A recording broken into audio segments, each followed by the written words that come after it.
today, we're looking at pure devotional service, the change in heart. Chapter 3. Is that correct? Yes, Maharaj. Okay. And we're doing a slew of verses. Yes. We're reading from 30 to 25. 13 to 25.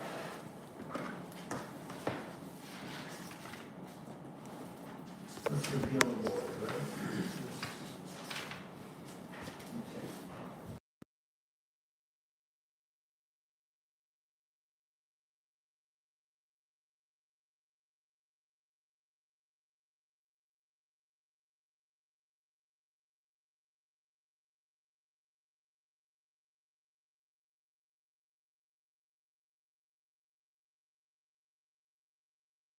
Over the Sutta song. Please it is all good to hear. Besides everything discussed in the assembly of devotees.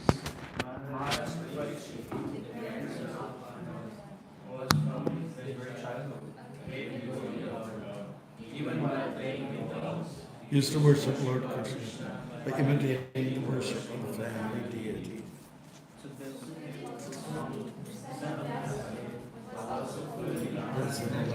Was the great devotee of Lord Krishna, son of Vasudeva. So there must have been discussions of Lord Krishna, who was glorified by great philosophers and in the company of great devotees. Both by rising and setting, the sun decreases the duration of life of everyone, except one who utilizes the time discussing the topics of the all-good personality of Godhead. Do the bellows, the blacksmith, not breathe? All around us, do the beasts not eat and discharge semen? Men are like dogs, hogs, camels, and asses. Praise those men who never listen to the transcendental pastimes of Lord Krishna, the deliverer from evil.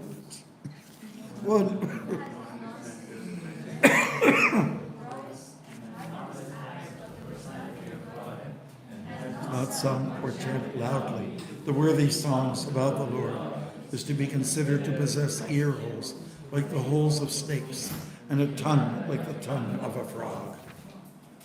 The upper portion of the body, though crowned with a silk turban, is only a heavy burden, if not bowed down before the personality of Godhead, who can award mukti freedom. And the hands, though decorated with glittering bangles, are like those of a dead man, if not engaged in service of the personality of Godhead Hari.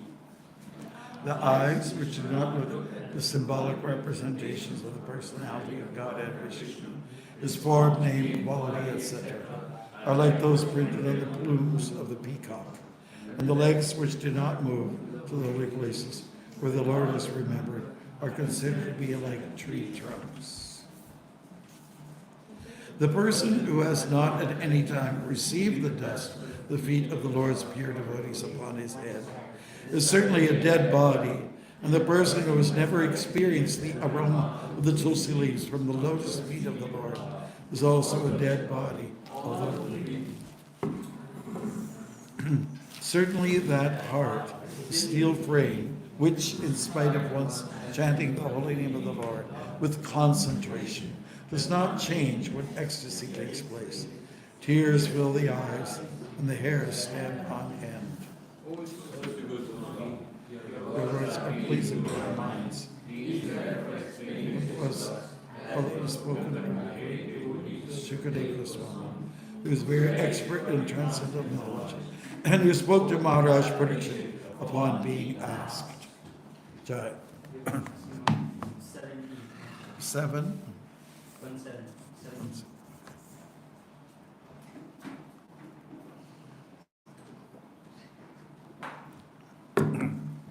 Everyone ready? Ayur harati vaipungsang. Ayur harati vaipungsang. Udyan astang chayan asau. Udyan astang chayan asau. Tasyarate yat shanonita. Tasyarate yat shanonita. Uttama shloka vartaya. Uttama shloka vartaya.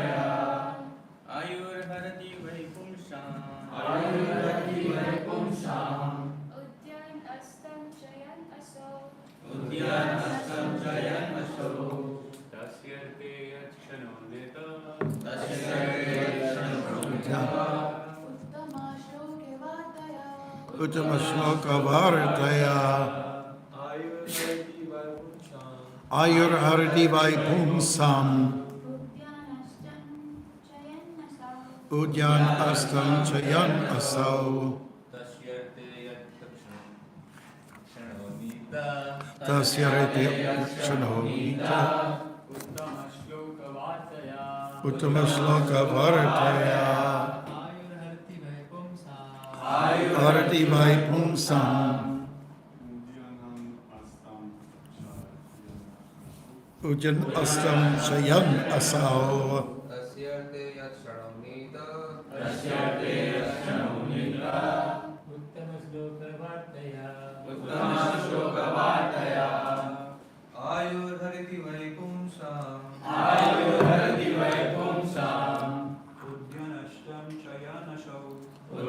Astam Chayan Asau Tasyarete Yakshano Nita Uttama Shloka Bharataya Ayahu, duration of life. Harati, decreases. Vai, certainly. Pungsam, of the people. Udyan, rising. Astam, setting. Cha, also. Yan, moving. Asau, the sun. Tasya, of one who glorifies the Lord. Rite, except. Yat, by whom. Kshanaha, time. Nitaha, utilized. Uttama Shloka, the all-good personality of Godhead. Varataya, in the topics of. Translation. We'll read together. Both by rising and setting, the sun decreases the duration of life of everyone, except one who utilizes the time for skeptic topics of all good personality of God. Purport by His Divine Grace A.C. Bhaktivedanta Swami Prabhupada. Are you Prabhus ready? This verse indirectly confirms the greater importance of utilizing the human of life to realize our lost relationship with the Supreme Lord by acceleration of devotional service. Time and it's a laundry soap. Time and tide wait for no man. Okay.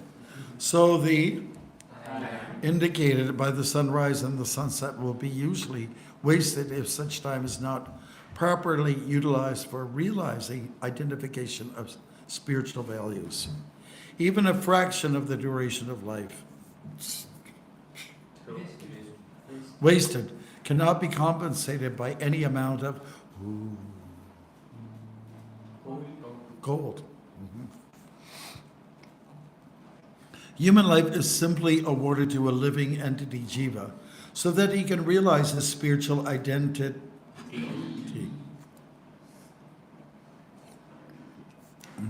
Okay. And his permanent source of happiness. A living being, especially the human being, is seeking happiness because happiness is the natural situation of the living entity. But he is vainly seeking happiness in the material Atma sphere.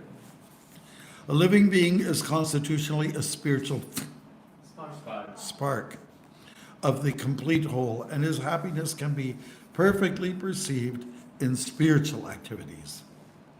The Lord is the complete spirit whole. Yes. And his name, form, quality, pastimes, entourage, and personality are all identical with him. Once a person comes into contact with any of the above-mentioned energies of the Lord through the proper channel of devotional service, the door to perfection is immediately opened. In the Bhagavad Gita 240, the Lord has explained such contact in the following words. Endeavors in devotional services are never baffled, nor is there failure. A slight beginning of such activities is sufficient even to deliver a person from the great ocean of material fears. As a highly potent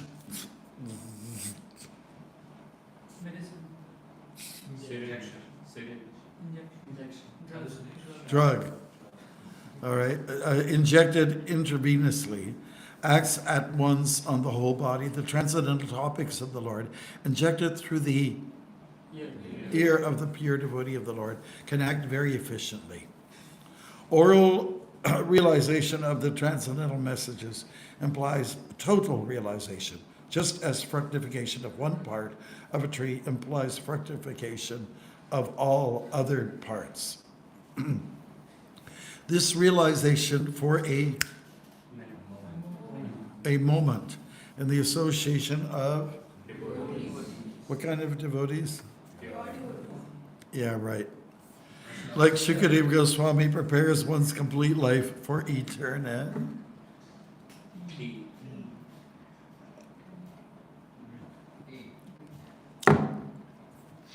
And thus the sun fails to rob the pure devotee of his duration of life, in as much as he is constantly busy in the devotional service of the Lord, purifying his existence. Death is a symptom of the material infection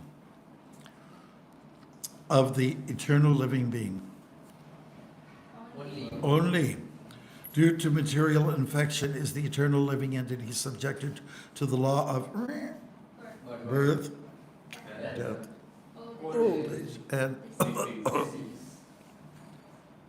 the materialistic way of pious activities like charity is recommended in the Smriti Shastras as quoted by Srila Vishwanath Chakravarti Thakur. Money given in charity to a suitable person is guaranteed bank balance in the next life. Such charity is recommended to be given to a Brahmin. If the money is given in charity to a non-Brahmin without Brahminical qualification, the money is returned in the next life in the same proportion. If it is given in charity to a half-educated Brahmin, even then the money is returned double.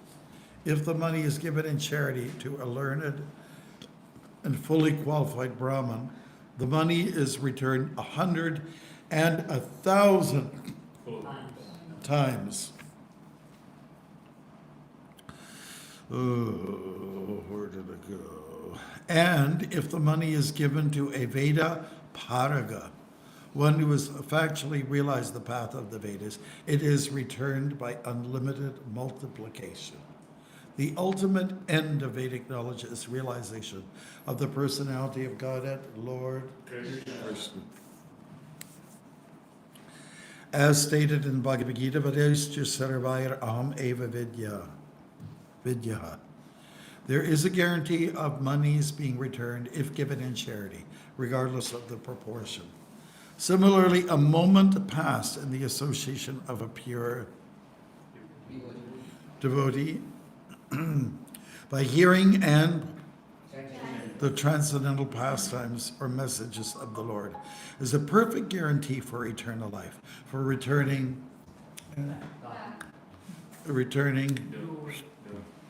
home, back to Godhead. Madhama gatva punar janma chavidyate. In other, a devotee of the Lord is guaranteed eternal life. A devotee's old age or disease in the present life is but an impetus to such guaranteed eternal life. Okay, Hare Krishna. Glories to Srila Prabhupada. Hare Bol. Okay. In many of the cities that I travel to, and where I stay a little while, 2-3 days, I see there's always an arrangement for people to sit on the side of a hill or at the bank of a river or on rocks over the sea or the water, a lake, and to watch the sun go down. People, they go like this. Once the sun is actually gone, they go like this. They take pictures and everything like that. It's a big deal. The sun is setting. Because it's beautiful, we think it's auspicious. But is it really? And what about the rising of the sun? Really, it's all about the clock ticking away. And in some traditions, Oriental traditions, they consider it an insult if you give them as a birthday gift or gift period that's a clock. If you give a clock, you're trying to say to them, you know, your time is coming. You know, it's like a message that people don't want to hear. Or the hourglass. You know the hourglass with sand in it? Flip it upside down. It's got 2 compartments and it goes down slowly. And if anybody knows the Wizard of Oz, the Wicked Witch of the West End, you give me those slippers, says the witch to Dorothy. You have 1 hour. Like this. So she turned the hourglass upside down and give it to me or else, or something like that. Okay, so we're all working within time, and really you have to just to consider how are you using your time. You know? Is it wasted? I think we all might feel that way sometimes. Wasted. There's a lot of things that need to be done, and we're not always getting to it because we waste a lot of time. We're not very good time managers, I think. But Prabhupada definitely wanted us to be engaged, and he wanted us to channel our energies in a positive way that pleases Krishna. Just keep that in mind, it's really important. A lot of my answers, like when people ask me questions about this, that, and it says, I'm getting overwhelmed, I'm going mad, this and that. So, well, just keep yourself busy. Like a bee, making honey. Make honey. Be a bee. So I think we can all appreciate that this is what is required. Prabhupada does go through a lot in this purport. I mean, really, it's jam-packed with stuff, okay? But the important thing to remember is that how are you utilizing your time? By what nature is saying, the natural biological clock is the movement of the sun, the movement of the moon, and other things. How the seasons come on to us. What is best is that we discuss about the pastimes of God. Now I know that I sometimes feel guilty when I'm Jivadoi, when I'm talking to you. It's usually all practical stuff, you know. This isn't working, that's not working, why isn't it done, you know? Why is the soap dispenser not working in the main wash? You know, that's our Leela kind, you know, or anybody who plays the role. And I hope you don't mind, you know. I'm not coming on talking to you, oh, Krishna, Radha said this to Krishna, and then Krishna did this, he reacted by throwing a flower at her or whatever, you know. We don't talk about those things. And basically for me, I don't touch those Leelas with a 10-foot pole, you know. Sometimes you have to question the source of these stories. But it's not for me. It's just not for me. I want to be have my feet on the ground here. You know? And so that's, I see it like this. If you're talking about how to make improvements in the temple, then it's as good as talking about the Leela of the Lord. Because the temple is all about Krishna, isn't it? You feel that way sometimes? You know, we are all requiring a little personal time too. It can't just be all kata either. Chapter 10 from Bhagavad Gita. What is Krishna? Machchita magata prana bodhiyantas parasparam katayantas yamang nityam tushanti cha ramanti cha. Tushanti and ramanti. Know what those words mean? Happiness. And it is derived from talking about things that are of a devotional service subject. That theme that has to be there. How can we make the world better? How can we, let's say, make it a place that's more conducive for spirituality? How can we make it the spiritual world? How can we, let's discuss how we can shrink that ocean of material existence and make it so that we can walk. Just like saying, wouldn't it be nice to walk to London from here? You know, with no, you would like to have the water. But, you know, on occasion it would be nice, right? I remember going on a bus to Dehradun, that's in India, it's the eastern part, that's where Buddhism is taught and so on like that. And the season was the water level of the river was almost nil. But the bus still went across. He didn't go over a bridge. He went in there anyways. Wheels went into the puddles, and some of the tires also got hit by rocks that are there at the base. You know? So whatever it takes to get from one place to another.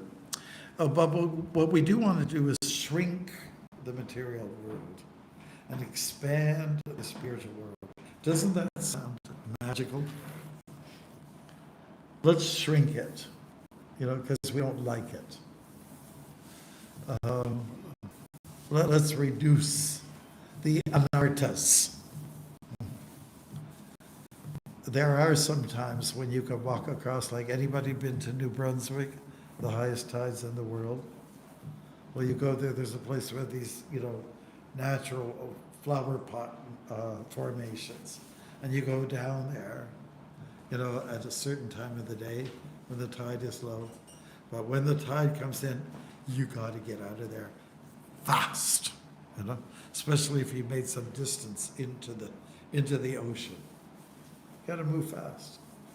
In fact, in regards to that, Prabhupada quotes the phrase, time and tide wait for no one. Isn't it? It just comes. It's not going to say, oh, you're running a little bit late. Oh, you got a little, your foot, you're sprained, you know. Oh, okay, we'll wait for the tide. I won't push it too much, you know. It just comes. It doesn't stop for anything. These are the kind of things we can bear in mind when it comes to dealing with the material world. Time is a really important topic for us, how we use our time. By the way, are we on time for situations? Are we? Because what I've seen is that people are on time for events or scheduling or whatever, talking to the boss, they get all the brownie points. They get all the blessings because time is Krishna. We have mentioned that before. Time is God, God is time. Mentioned 3 times in the Gita, at least, maybe more. Those are the places that I've spotted. So make good use of this time factor, because that's what's being discussed. Utilizes the time by discussing time. How do you like that word, utilize?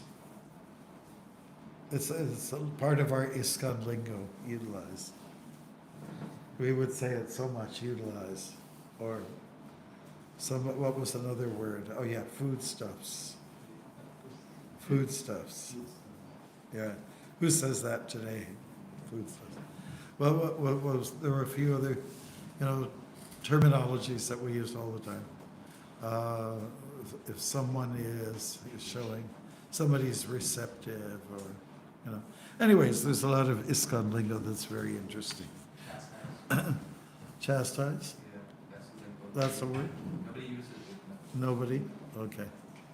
Chastise, rebuke, whatever. Again, that's true. Yeah. There's other words out there that are very ISKCON-ese. You know, Chinese. Try not to use Chinese language there.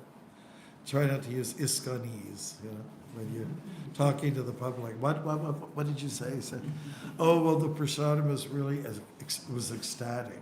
You know? What was that? You know, we get so used, when devotees do emceeing at events or they do the Sunday announcements, they talk like devotees talk, right?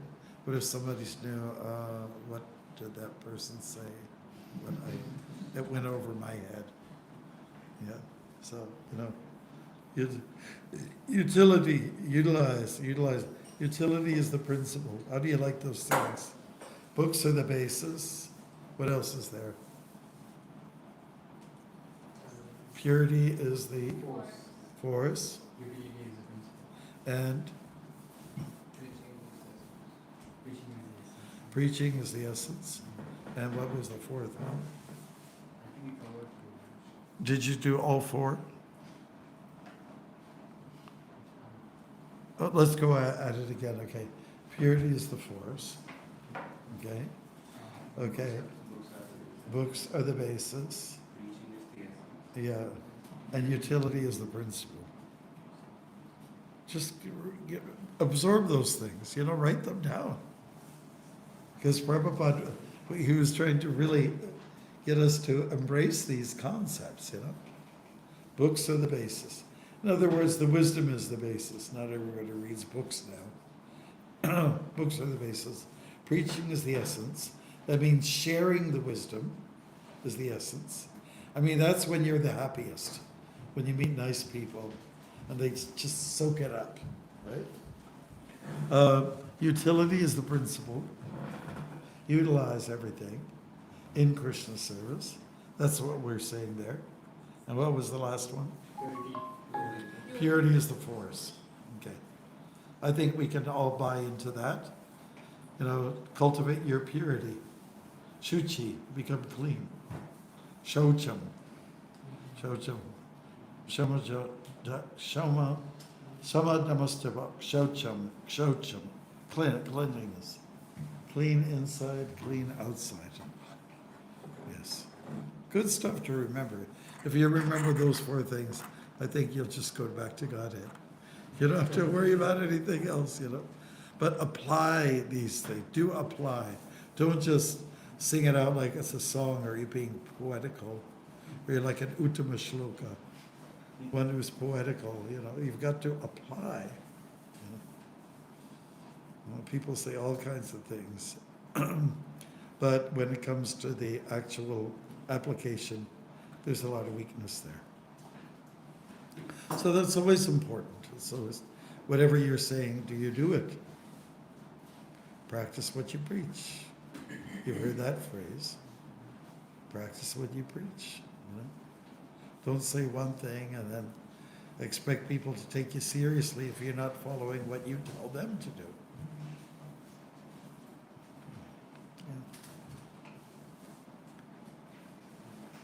It's really hard to convince somebody, say, Prabhu, you have a quota of 4 gulab jamans every month.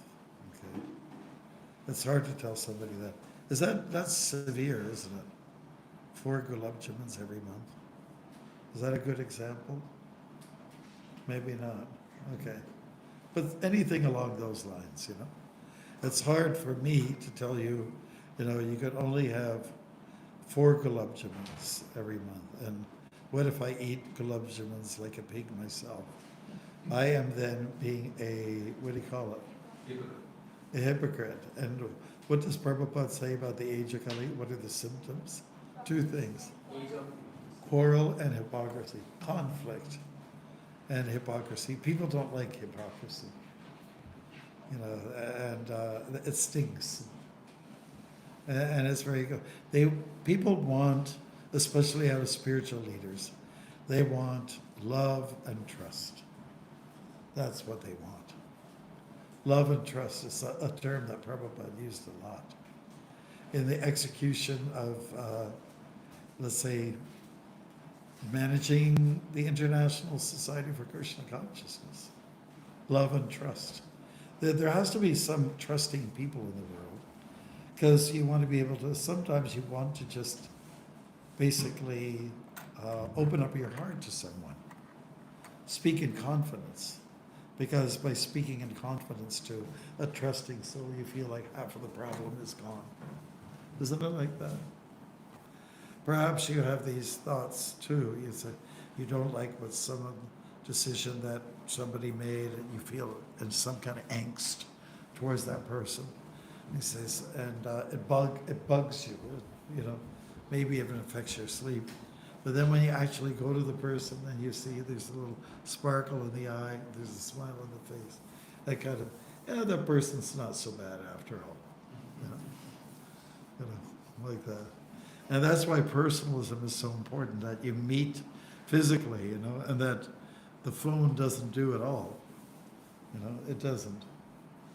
Or worse still is, sending text messages. And, it's always nice to hear a person's voice, isn't it?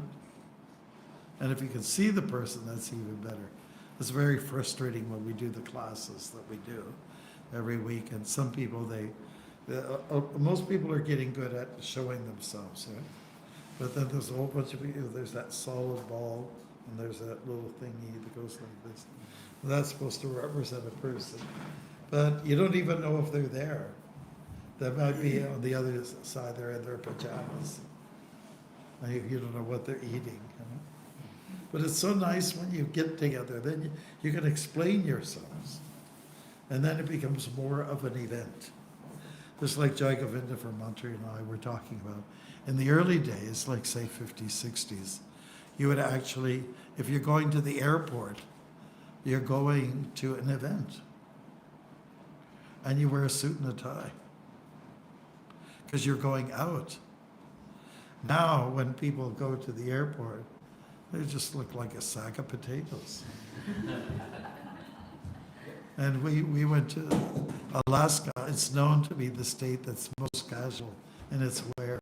There's some guys out there, they just look like they came from a deer hunting excursion, Like the coat was kind of ripped up and everything, like that in the plane.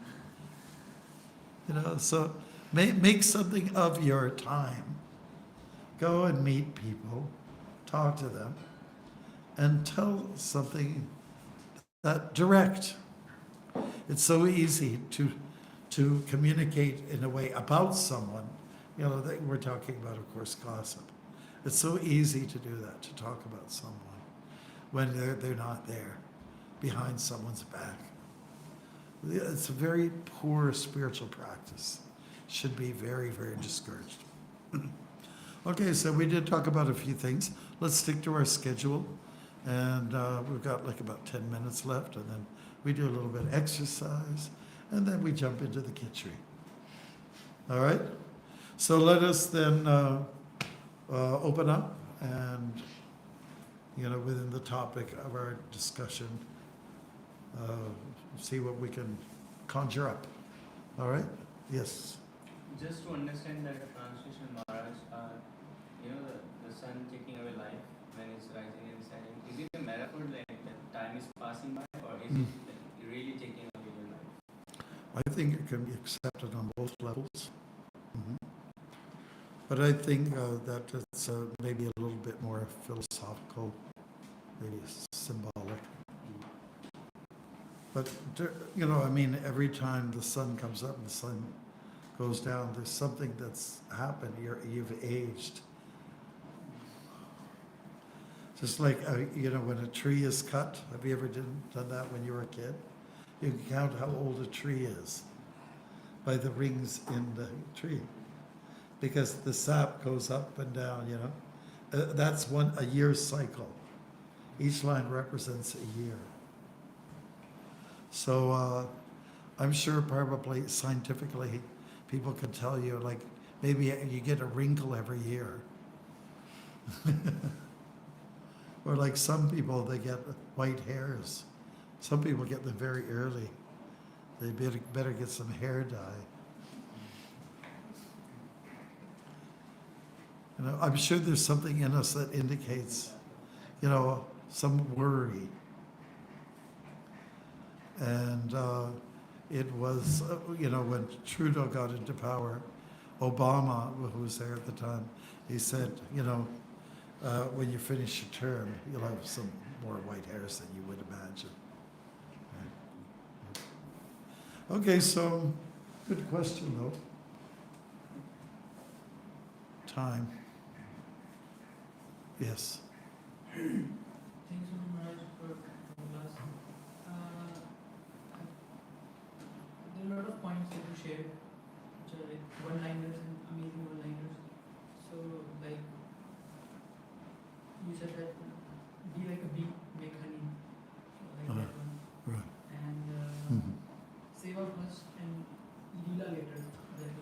What was the one? Seva first, and all the Leelas that we talk about that later.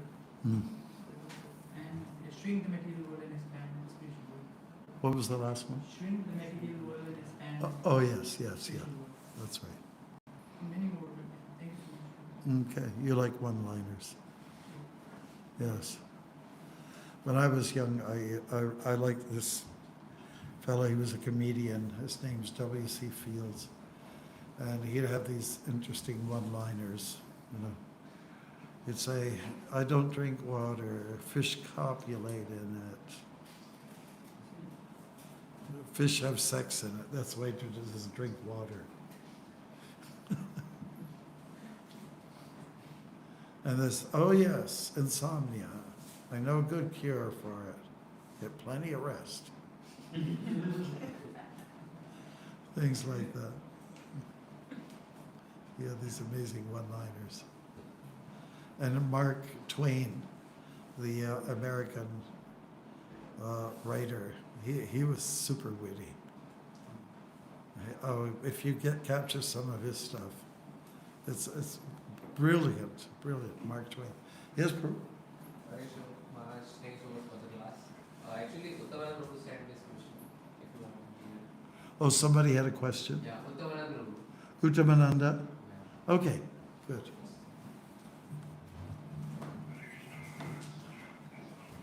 Haribol, glories to Srila Prabhupada. It's a audio.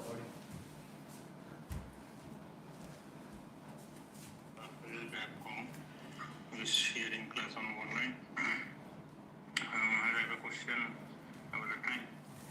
So, it's really difficult for like grihasthas. They have time to manage time Oh, yeah. for devotional service. Yes, that's right. So, how we can do that time management? Please guide. Thank you. Yeah, it's a very common question. You know, from grihasthas, it's the most common one, honestly. So if you guys are going to go into that field, then, pardon me? What's the question, Maharaj? The question is, grihasthas, their life is very busy. And, you know, we're saying that utilize time, manage your time, but for grihasthas, it's very difficult. I agree. That's a one-liner.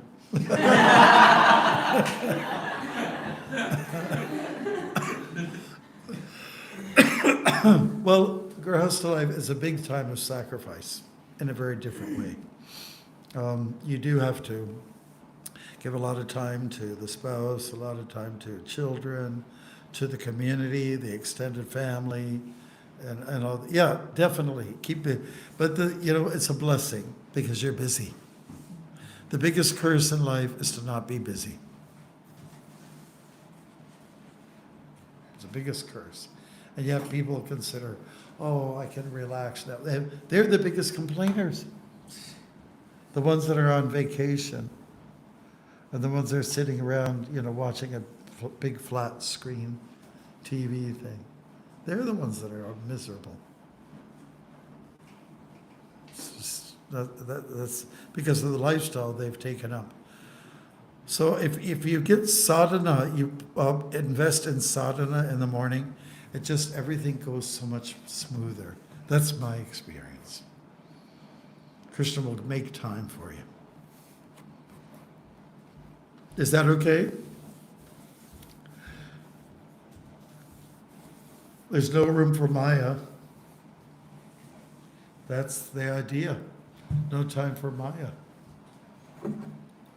And the example sometimes given, here's a mug, and it's filled with milk. Let's say ahimsa milk, okay? It's right up to the brim, right up to the brim. And if you put black ink, one drop, it'll spill over. So the idea is that it's so full to the brim that you can't fit anything else into it.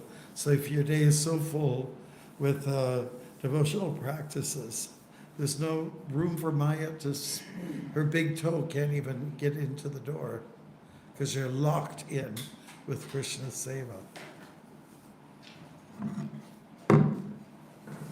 All right? Anything else, Bruce? Yes. Maharaj, you said one line like be a bee and make honey. Yeah. So would you like to explain like what you mean by that? Well, just talking about being very productive. The worker bees, the drones, right? They're the ones that make all the honey. Yeah. And they're always busy. Bzz, bzz. Ants are like that. You got the worker ants. They're all very, very busy. And it's the queen ant or the queen bee that haven't got a good lifestyle. they got it made, you know. Oh, yeah. So it's probably better to be, because it's probably better to be a worker bee than to be the queen, the queen bee. Because usually what goes along with that, somebody in that kind of lifestyle, there's a big ego there.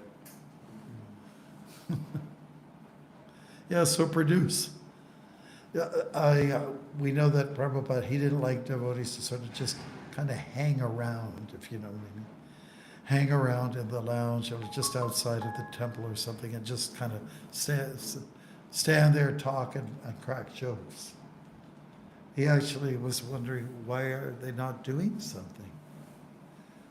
Where do they have that time? And, you know, we know many people that just like to be on the computer, got so much time. Yes. I think we can stop now, okay? And we'll get some exercise in, and then go for our beautiful, wonderful prasadam. Haribol. And I just want you, before you go, we showed you a couple of dramas that we filmed. We have another one about Shiva and Sati. It's a little bit at a distance. But if you're interested in seeing something, I think it's about 35, 40 minutes that we did in South Africa. So let me know if that's something you want to look at. Yeah? Okay. Yes, si, senor.